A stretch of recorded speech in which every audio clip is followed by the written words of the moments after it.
প্রতি বছর ঈদ আসে, ঈদ যাই বাবা, বাবার কাছে সন্তানে যে আবদার করে, ঈদের মার্কেট করে দিতে হবে ভাই। মার্কেট না করে দিলে সন্তান যাবে না ঈদের মাঠে। মার্কেট না করে দিলে সন্তান যাবে না ঈদের মাঠে। বাবার মনের কষ্ট একটিবারও বোঝে না যে, বাবার কষ্ট যে একটিবারও বোঝে না যে।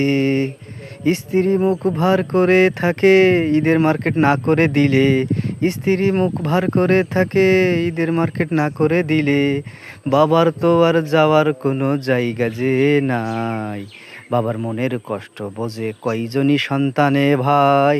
বাবার মনের কষ্ট বোঝে কয়জনই সন্তানে ভাই। বাপ রোদে পুড়ে বৃষ্টিতে ভিজে অর্থ কামাই করে, সেই টাকা দিয়ে মার্কেট করতে হয় সন্তানই স্ত্রী পরিবারের জন্যে। সেই পরিবারের ক্ষোভ মেটাতে গিয়ে বাবার ঈদ তো আর হয় না যে আনন্দে।